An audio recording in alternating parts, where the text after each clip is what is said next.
When Darius Durant, a young postman, rang the doorbell to deliver a package on his familiar route, he never expected the horror that would greet him. As the door creaked open, he came face to face with a nightmare.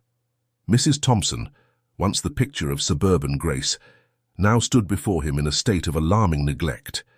Her silver hair was matted and greasy, her clothes stained and hanging loosely, her entire presence a shadow of her former self. As Mrs. Thompson swayed unsteadily, Darius caught a glimpse inside her home. What he saw made his blood run cold. In that heart-stopping moment, he knew he had to act. Before we dive in, comment below where you're watching or listening from today. And if you enjoy this shocking story, don't forget to subscribe.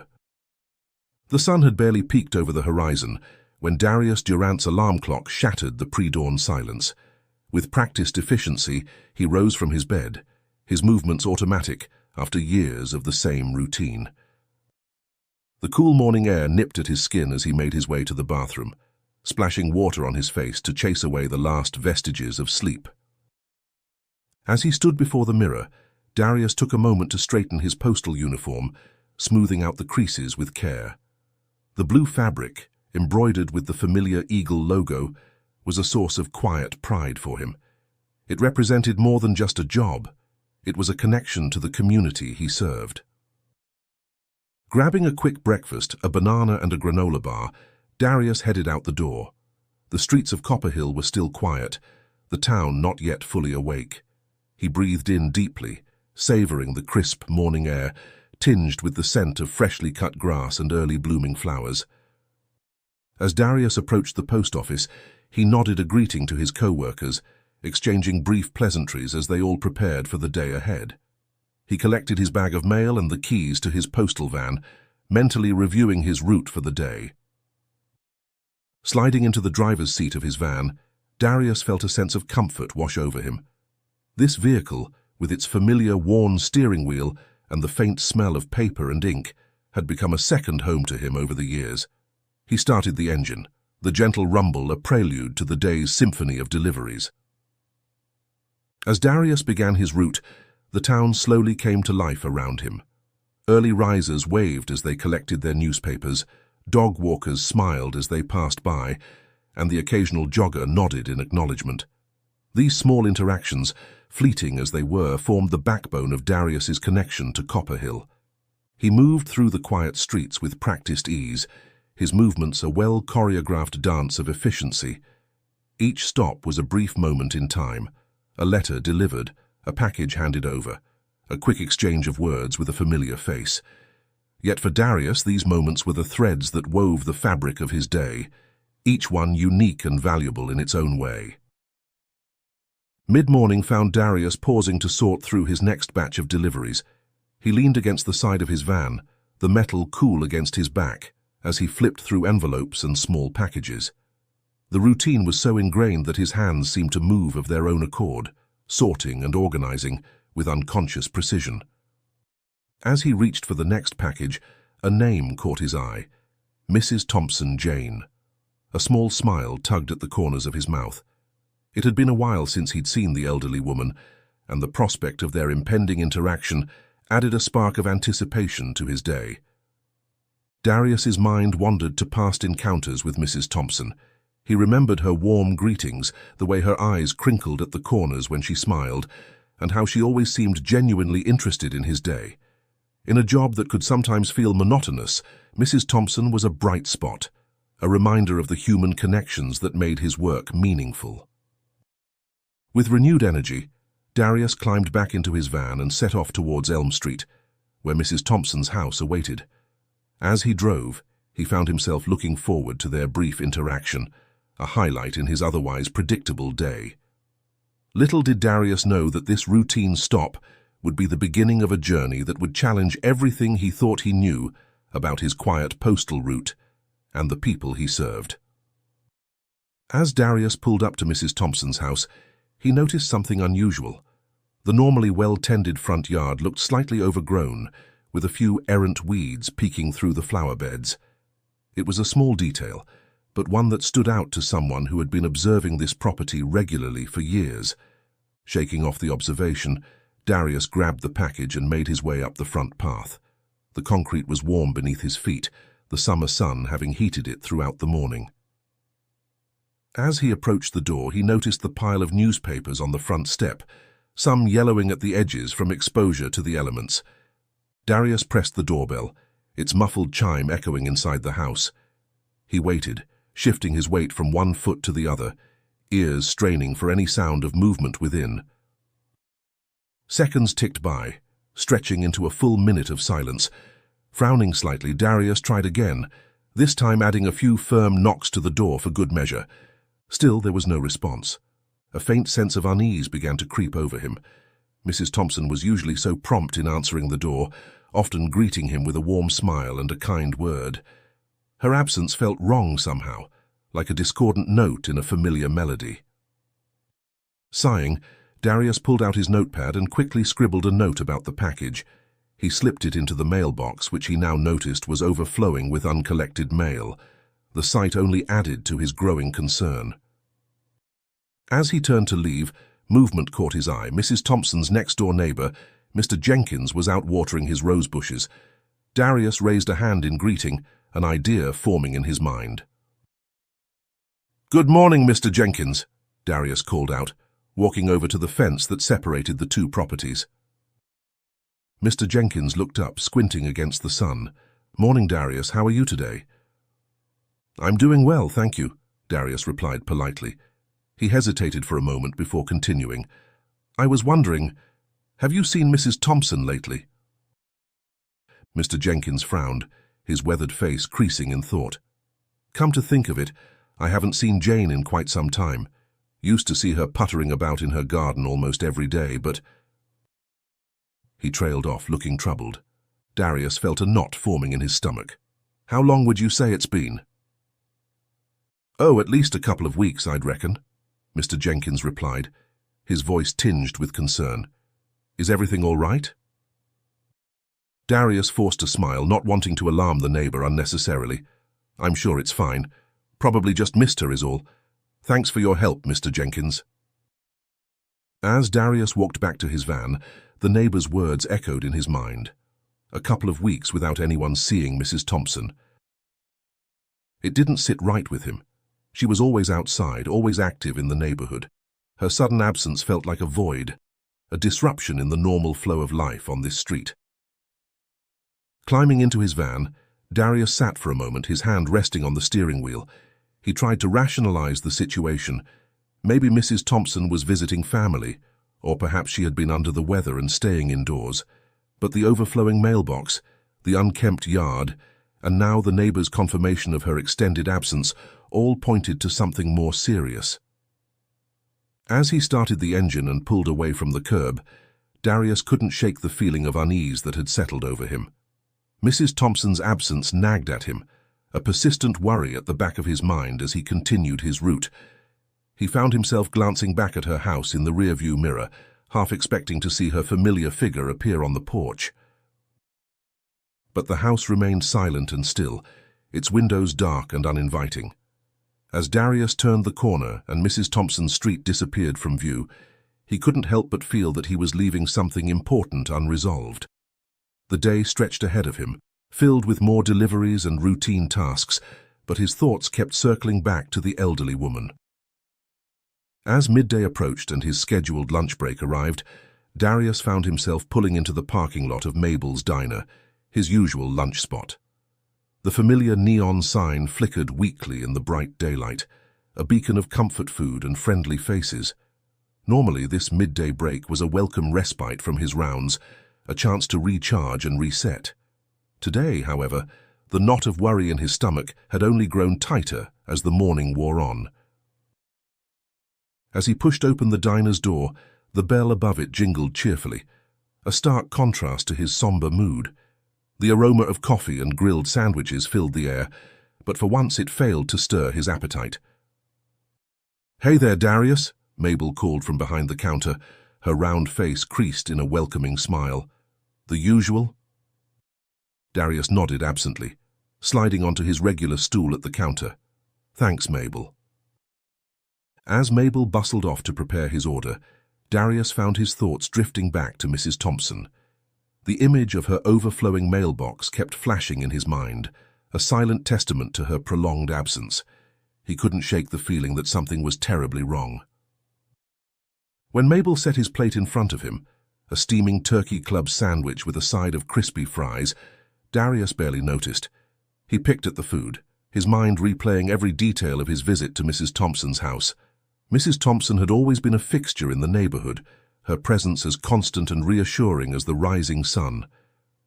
Darius remembered countless mornings brightened by her warm smile and genuine interest in his life. She had a way of making him feel seen and appreciated, even in the brief moments of their interactions. There was the time last winter when she had insisted on giving him a thermos of hot cocoa on a particularly frigid day, or the spring morning when she had proudly shown him her newly bloomed roses, her face alight with simple joy. These small kindnesses, these moments of human connection, had always been a highlight of his route. Now the thought of her alone and possibly in trouble gnawed at him. What if she had fallen? What if she was sick and unable to call for help? The possibilities multiplied in his mind, each more distressing than the last. Darius pushed his still full plate away, his appetite completely gone. He caught Mabel looking at him with concern. "Everything all right, honey?" she asked, her voice gentle. "You've hardly touched your food." Darius sighed, running a hand over his face. "I'm just worried about one of the residents on my route," he admitted. "Mrs. Thompson, over on Elm Street. Have you seen her lately?" Mabel's brow furrowed in thought. "Jane Thompson. Now that you mention it, I haven't seen her at her usual Tuesday lunch with the church ladies in a while. Is something wrong?" The confirmation of Mrs. Thompson's extended absence from yet another source only deepened Darius's unease. He briefly explained the situation to Mabel, whose expression grew increasingly concerned as he spoke. "Oh dear," Mabel murmured when he finished. "That doesn't sound like Jane at all. She's always been such an active part of the community." Darius nodded, feeling a mix of validation and increased worry. "I know. I can't help feeling like I should do something, but I'm not sure what." Mabel reached across the counter and patted his hand. "You've got a good heart, Darius. Trust your instincts. If you think something's wrong, it probably is." As Darius left the diner, Mabel's words echoed in his mind. The weight of responsibility settled heavily on his shoulders. He knew he couldn't simply continue his route as if nothing was wrong. Mrs. Thompson had always been kind to him, always treated him with respect and warmth. Didn't he owe her at least the effort of making sure she was okay? Climbing back into his postal van, Darius made a decision. He couldn't in good conscience ignore his gut feeling any longer. He would go back to Mrs. Thompson's house and check on her again. This time, he wouldn't leave until he was certain she was safe. As he turned the key in the ignition, Darius felt a mix of determination and apprehension. He didn't know what he would find at Mrs. Thompson's house, but he knew he had to try. The afternoon sun cast long shadows across Mrs. Thompson's front yard as Darius pulled up to the curb for the second time that day. The house looked even more forlorn in the harsh light, its neglected state more apparent than it had been in the softer morning glow. Darius stepped out of his van, his heart beating a little faster than usual. He approached the front door with purposeful strides, determined to get answers this time. As he raised his hand to ring the doorbell, he noticed something he had missed earlier, a faint, unpleasant odor hanging in the air around the porch. He pressed the doorbell, its chime echoing through the house just as it had that morning. But this time, after a moment of tense silence, he heard something, the slow, shuffling sound of footsteps approaching the door. Relief washed over Darius, quickly followed by a renewed sense of concern. Why hadn't Mrs. Thompson answered earlier? What had changed? The door creaked open, and Darius felt his breath catch in his throat. The woman standing before him bore little resemblance to the Mrs. Thompson he knew.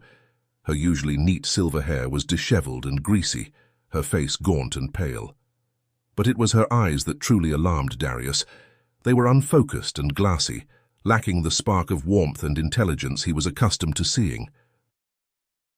Mrs. Thompson, Darius said softly, trying to keep the shock out of his voice. It's Darius, your mailman. Are you okay? Mrs. Thompson blinked slowly, seeming to have trouble focusing on him. Darius? She mumbled, her voice weak and raspy. Oh yes, I'm fine, dear. Just a bit under the weather. As she spoke, Darius noticed with growing horror the state of her clothing. Her house dress was stained and wrinkled, and there were alarming red stains on her pants in the private area. The smell that he had noticed earlier was stronger now, a mix of unwashed bodies and something sickeningly sweet that he couldn't quite identify. Mrs. Thompson, Darius said gently, fighting to keep his voice steady, I'm really concerned about you. You don't look well at all. Is there someone I can call for you? A family member or a doctor? Mrs. Thompson waved a trembling hand dismissively. No, I'm quite all right. Just need a bit of rest, that's all. Her words slurred together slightly, and she swayed on her feet. Darius instinctively reached out to steady her, but she flinched away from his touch. As she did so, the door swung open wider, giving Darius a view of the interior of the house. What he saw made his blood run cold. The once immaculate living room was in a state of utter disarray. Trash littered the floor, empty food containers, crumpled papers, and what looked disturbingly like used medical supplies. The furniture was coated in a layer of dust, and the air inside was thick and stagnant. Mrs. Thompson, Darius said, his voice now urgent, please let me help you. This isn't right. You need... I said I'm fine, Mrs. Thompson snapped, a sudden burst of energy in her voice. Thank you for your concern, but I can manage on my own. With that, she began to close the door. Darius stood there, stunned and conflicted. The glimpse he had caught of the house's interior and Mrs. Thompson's alarming appearance warred with his instinct to respect her privacy and wishes. As the door clicked shut, he remained rooted to the spot, the weight of what he had witnessed settling heavily on his shoulders. The sound of the lock engaging from inside snapped Darius out of his daze. He took a step back, his mind racing. The Mrs. Thompson he knew would never have lived in such conditions. Something was terribly wrong, and her dismissal of his concerns only amplified his worry. As he walked back to his van, each step felt heavier than the last. The image of Mrs. Thompson's frail figure, the disturbing stains on her clothing, and the chaos inside her home played on repeat in his mind. The stark contrast between this reality and the vibrant, dignified woman he had known left him feeling shaken and uncertain. Darius climbed into his van but didn't start the engine. Instead, he sat there, hands gripping the steering wheel, as he grappled with what he had seen and what he should do next. The responsibility he felt towards Mrs. Thompson clashed with his uncertainty about overstepping boundaries. The interior of the postal van felt suffocating as Darius sat there, his mind a whirlwind of conflicting thoughts and emotions. The weight of the decision before him pressed down on his shoulders, making each breath feel labored and insufficient. On one hand, Mrs. Thompson had explicitly told him she was fine and didn't need help. She was an adult, capable of making her own decisions. Who was he, just a mailman, to question that or interfere in her life? The professional part of him argued that he had already gone above and beyond by checking on her twice. Maybe he should respect her wishes and leave her be. But the image of her gaunt face, the alarming stains on her clothing, and the chaotic state of her home flashed through his mind again. The Mrs. Thompson he knew would never have allowed herself or her home to fall into such a state. Something was clearly, terribly wrong. Darius closed his eyes, trying to center himself. He thought about all the times Mrs. Thompson had greeted him with a smile, how she had always treated him with kindness and respect. He remembered the day she had given him a Christmas card, thanking him for his reliable service and friendly demeanor. She had seen him as more than just the mailman. She had seen him as a person, a part of her community. Could he really turn his back on her now when she so clearly needed help, even if she couldn't or wouldn't admit it? With a deep breath, Darius made his decision. He couldn't leave things as they were, even if he was overstepping, even if Mrs. Thompson got angry with him. He had to try one more time. He owed her that much. Darius got out of the van and walked back to Mrs. Thompson's front door with determined steps.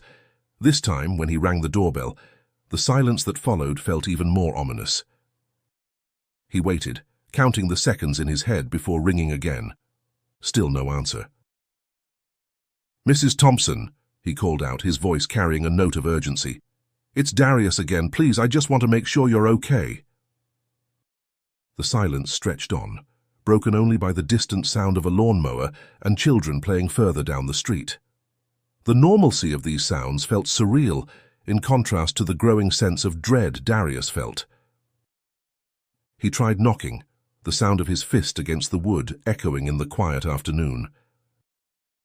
"Mrs. Thompson, if you can hear me, please open the door. I'm worried about you."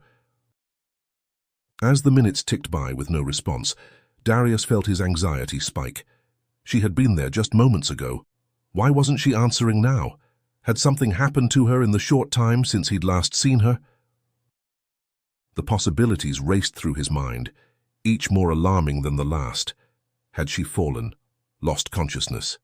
The red stains he had seen on her clothing suddenly took on a more sinister meaning.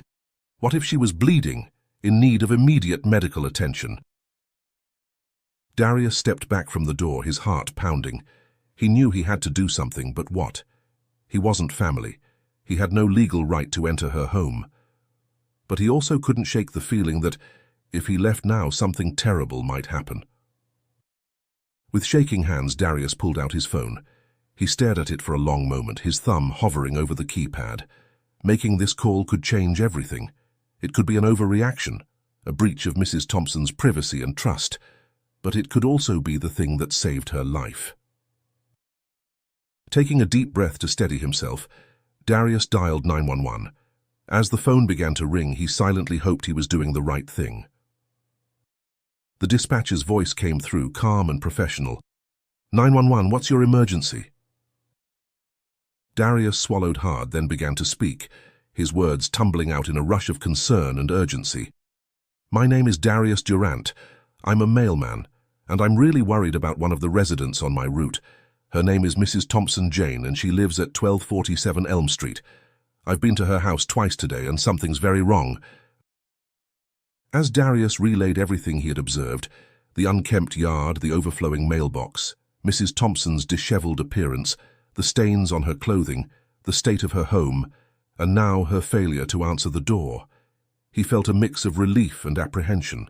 Relief that he was finally taking concrete action to help Mrs. Thompson, and apprehension about what the consequences of this call might be. The dispatcher assured Darius that they would send officers to perform a welfare check right away. Given the seriousness of the situation, especially the stains Darius mentioned, they would also dispatch an ambulance as Mrs. Thompson likely needed medical attention. As he ended the call, Darius let out a long, shaky breath. There was no going back now. He had set events in motion that were beyond his control. All he could do now was wait and hope that he had made the right choice. Darius settled in to wait for the authorities to arrive, his mind filled with questions about what would happen next and whether his actions would ultimately help or hurt the kind elderly woman who had always brightened his day with her warm smiles and gentle words.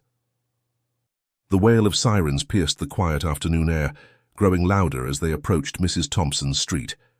Darius stood up from where he had been sitting on the curb, his heart racing as a police cruiser and an ambulance rounded the corner, lights flashing.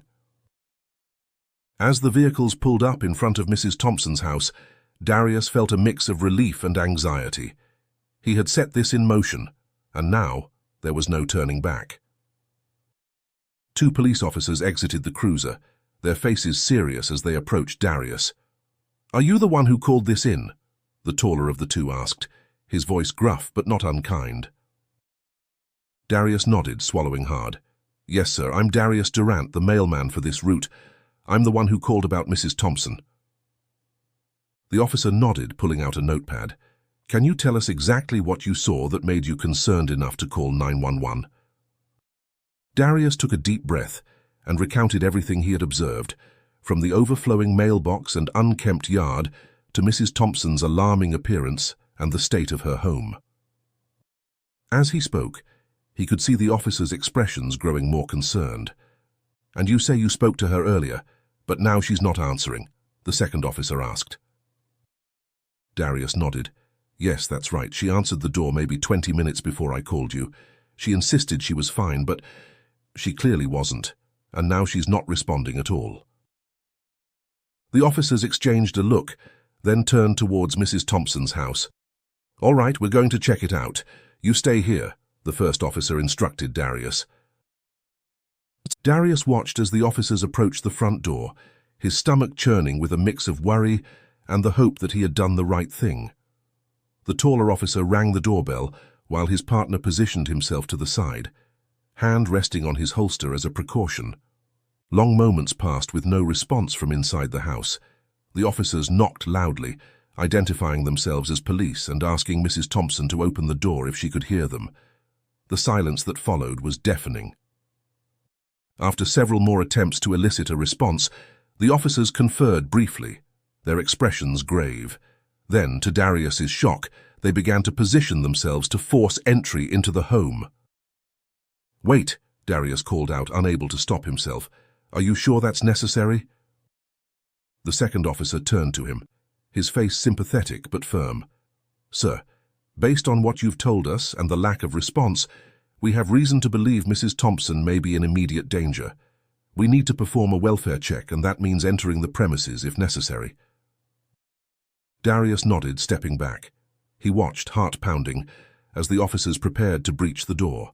The sound of splintering wood as they forced it open seemed to echo through the quiet neighborhood.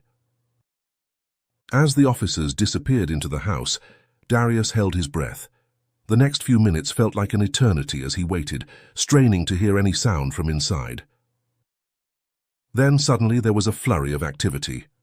"We need medical assistance in here now," one of the officers shouted from inside the house.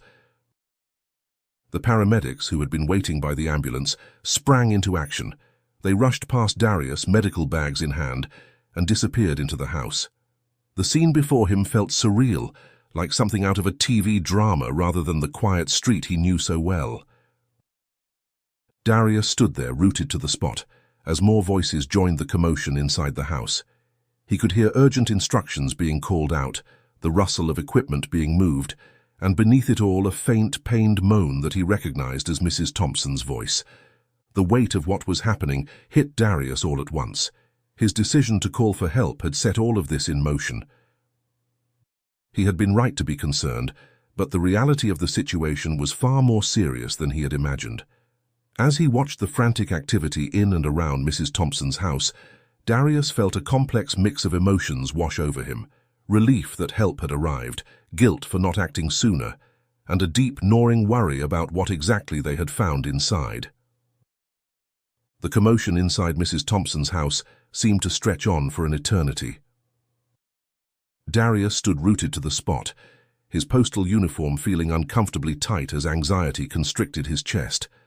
The once quiet street had become a hub of activity, with neighbors peeking out of windows and a few brave souls venturing onto their front lawns to get a better look at the unfolding drama. Finally, after what felt like hours but was likely only minutes, one of the police officers emerged from the house. His face was grim as he approached Darius. "Sir," the officer began, his voice low and serious, "I need to ask you a few more questions about Mrs. Thompson. When was the last time you saw her before today?" Darius swallowed hard, trying to recall. "It must have been about 2 weeks ago, maybe a little more. She usually greets me when I deliver the mail, but I hadn't seen her in a while. That's partly why I was so worried today." The officer nodded, jotting down notes. "And in your earlier interactions with her, did she ever mention any health issues? Any family members or friends who check on her regularly?" Darius shook his head, a knot forming in his stomach. "No, she never mentioned any serious health problems. And I don't know much about her personal life. She lives alone, as far as I know." As they spoke, the front door opened again. This time the paramedics emerged, guiding a stretcher. Darius's breath caught in his throat as he saw Mrs. Thompson lying there, looking small and fragile under the straps and blankets. An IV bag hung from a pole attached to the stretcher, and an oxygen mask covered most of her face. The sight hit Darius like a physical blow. This was Mrs. Thompson, the woman who had always greeted him with a smile, who had shared stories of her garden and asked about his day. Now she looked so vulnerable, so close to slipping away entirely. As the paramedics carefully loaded Mrs. Thompson into the ambulance, Darius turned back to the officer, his voice barely above a whisper. What happened in there?" The officer sighed, running a hand through his hair. "It's not good, Mr. Durant. From what we can tell, Mrs. Thompson appears to be a cancer patient.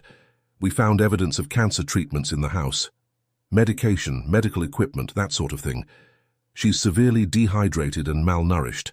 What's puzzling is why she was at home in this condition instead of in a hospital. It seems she's at a stage where she needs constant medical care." Darius felt his knees go weak. But she answered the door earlier. She said she was fine. "People in her condition often try to hide how bad things are," the officer explained gently. "Pride, fear, confusion, there could be many reasons. What's important is that you trusted your instincts and called us. You may very well have saved her life." The words, meant to be reassuring, only intensified the turmoil in Darius's mind. If he had acted sooner, could this have been prevented? Should he have noticed something was wrong weeks ago? As these thoughts swirled in his head, Darius noticed something else being brought out of the house. Medical equipment. An IV stand, similar to the one attached to Mrs. Thompson's stretcher, was carried out by one of the paramedics. Seeing Darius's confused look, the officer explained, "It seems Mrs. Thompson was attempting to care for herself at home. There's medical equipment inside, prescriptions. We're not sure of the full story yet, but it looks like she might have been discharged from a hospital recently and left to manage on her own." The implications of this hit Darius hard. Mrs. Thompson had been suffering, alone and unable to care for herself properly, while life in the neighborhood had gone on as usual around her. How had no one noticed? How had he not realized something was so terribly wrong? As the ambulance doors closed and the vehicle prepared to leave, Darius felt a surge of determination cutting through his shock and guilt. He turned to the officer, his voice stronger now. "Which hospital are they taking her to? I'd like to check on her if that's allowed." The officer gave him a small, approving nod. "They're heading to Mercy General. You've gone above and beyond already, Mr. Durant, but I'm sure Mrs. Thompson would appreciate a familiar face." As the ambulance pulled away, sirens wailing, Darius stood there watching until it disappeared around the corner. The weight of the day's events settled heavily on his shoulders, but along with it came a sense of resolve. He had started this by trusting his instincts and making that call. Now he felt compelled to see it through, to make sure Mrs. Thompson wouldn't have to face whatever came next alone. With a deep breath, Darius headed back to his postal van. His route wasn't finished, but for once the mail would have to wait. He had somewhere far more important to be. The fluorescent lights of Mercy General Hospital cast a harsh glow over everything, making the already sterile environment feel even more clinical and impersonal. Darius sat in an uncomfortable plastic chair in the waiting room, his postal uniform rumpled from the long day, his mind a whirlwind of worry and unanswered questions. He had arrived at the hospital shortly after the ambulance, having rushed through the remainder of his route in record time. The staff had been reluctant to give him any information at first, given that he wasn't family. It had taken some explanation, and the fortunate arrival of one of the paramedics who had been at the scene to vouch for him before he was allowed to stay. Now hours had passed, and Darius was still waiting for news. He watched doctors and nurses rush by, their faces set in expressions of professional concern. Every time the doors to the emergency department swung open, he sat up straighter, hoping for word about Mrs. Thompson. Finally, a doctor in scrubs approached him. "Mr. Durant?" she asked, consulting a clipboard. Darius stood up quickly, his heart racing. "Yes, that's me. How is Mrs. Thompson? Is she going to be okay?" The doctor's face was grave as she gestured for Darius to sit back down. She took the seat next to him, her voice low and serious. "Mr. Durant, I understand you're the one who found Mrs. Thompson and called for help. I want you to know that your actions likely saved her life. However, her condition is still very serious. Darius felt his throat tighten. How bad is it? The doctor sighed, choosing her words carefully. Mrs. Thompson is suffering from severe dehydration and malnutrition. She also has cancer that has progressed significantly. We're doing everything we can, but her age and the extent of her condition make her prognosis uncertain. The words hit Darius like a physical blow. He had known things were bad, but hearing it laid out so clinically made it all the more real. "I don't understand," he said, his voice barely above a whisper. "How did it get this bad? Didn't anyone know she needed help?" The doctor's expression softened slightly. "From what we've been able to piece together, Mrs. Thompson was recently discharged from another hospital. She was supposed to have home care, but—" She trailed off, her frustration evident. "Sometimes patients fall through the cracks in the system, especially elderly patients without family to advocate for them." Darius felt a surge of anger mixed with his worry. "But that's not right. There has to be something in place to prevent this kind of thing from happening." "You're right, there should be," the doctor agreed, her tone sympathetic but resigned. "Unfortunately, the reality is often far from ideal. Overworked social workers, understaffed hospitals, insurance complications.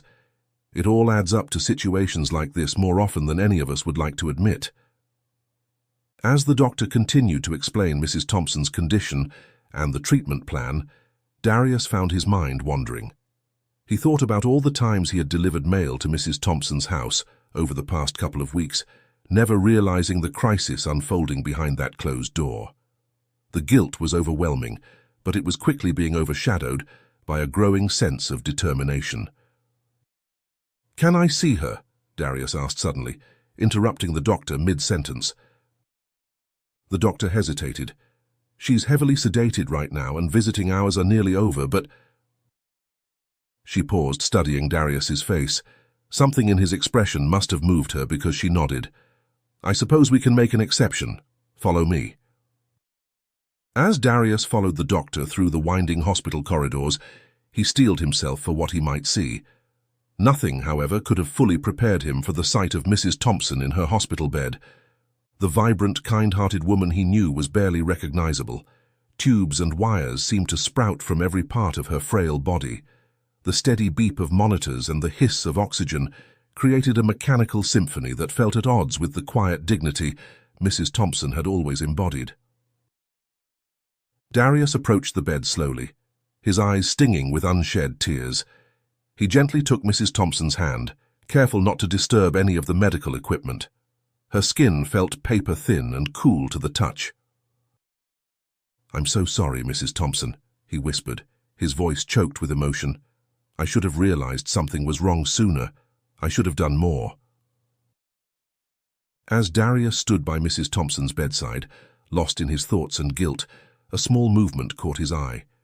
Mrs. Thompson's fingers twitched slightly, and her eyelids began to flutter.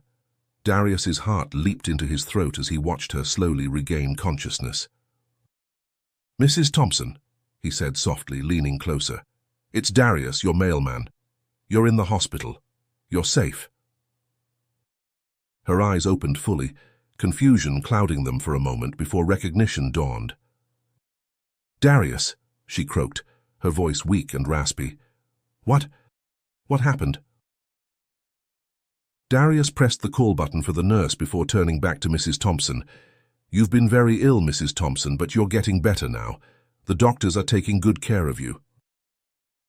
As the medical staff rushed in to check on their now conscious patient, Darius stepped back, a mixture of relief and concern washing over him. When the doctors finished their examinations and assured that Mrs. Thompson was stable enough for a short conversation, Darius approached her bed again. "Darius," she said, her voice a bit stronger now, "they tell me you're the one who found me, that you saved my life." Darius felt his cheeks warm with embarrassment. "I just did what anyone would do, Mrs. Thompson. I was worried about you." Mrs. Thompson shook her head slightly, a sad smile on her face. "Not everyone would have noticed, dear. Not everyone would have cared." She paused, taking a shaky breath. "I'm so sorry for my outburst earlier. I was just embarrassed about the whole situation. I suppose I owe you an explanation." Over the next hour, in between sips of water and pauses to catch her breath, Mrs. Thompson shared her story. She had been diagnosed with cancer several months ago. The treatment had been aggressive, leaving her weak and sick. But she had fought hard, determined to beat the disease. "I thought I was getting better," she said, her eyes distant with memory. "But then they told me the hospital was overcrowded, that my insurance wouldn't cover any more inpatient care, that I had to go home." Darius listened, his heart heavy as Mrs. Thompson described her discharge from the previous hospital. She had been told a home care nurse would check on her, but days passed and no one came.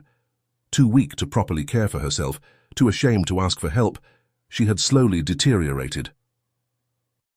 "I didn't want to be a burden," she whispered, tears glistening in her eyes.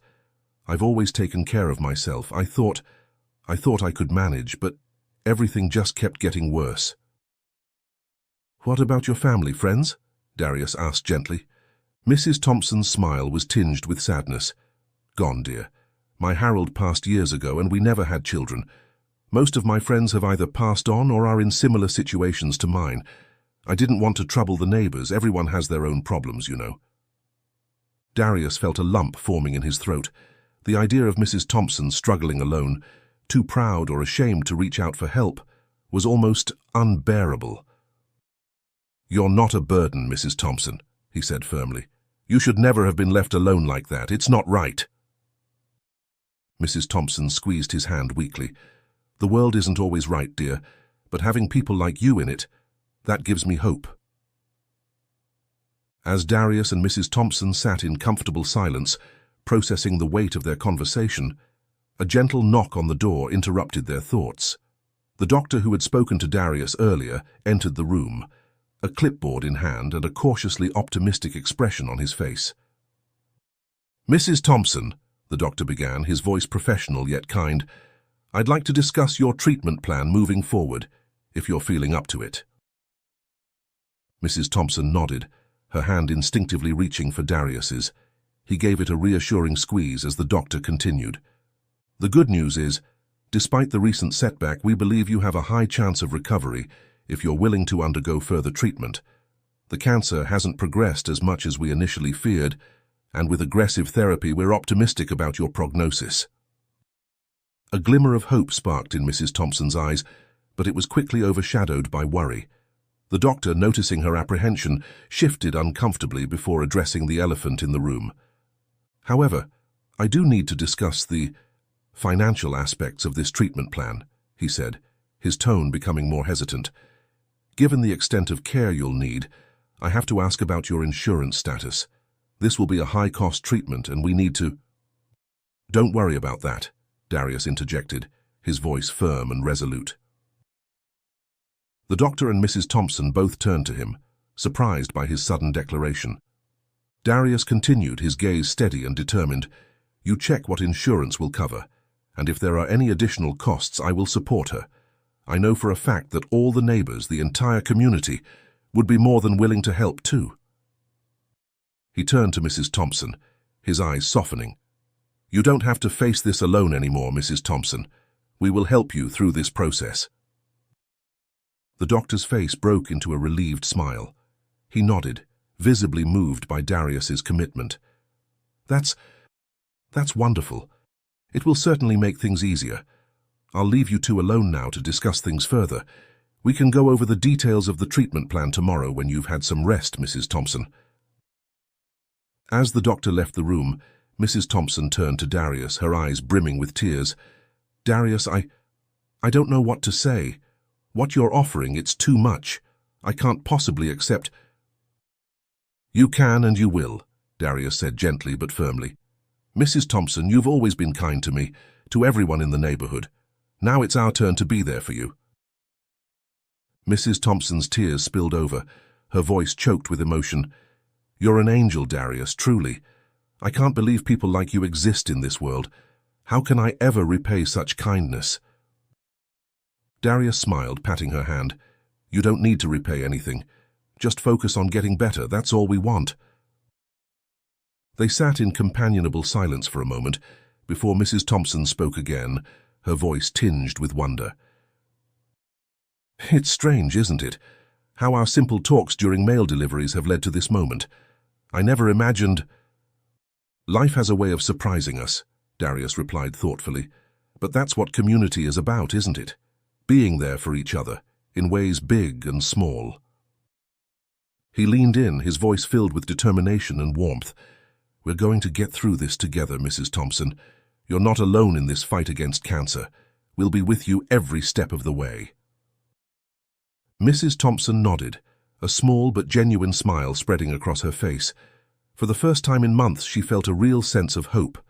The road ahead would be difficult, but she wouldn't have to walk it alone. As the evening light filtered through the hospital room window, Darius and Mrs. Thompson continued to talk, making plans and sharing stories. The simple act of checking on a neighbor had blossomed into something profound, a testament to the power of compassion and the enduring strength of community. In that moment, both Darius and Mrs. Thompson knew that whatever challenges lay ahead, they would face them together. And in doing so, they had not only changed each other's lives, but had set an example of what it truly means to be a neighbor, a friend, and a part of something greater than oneself.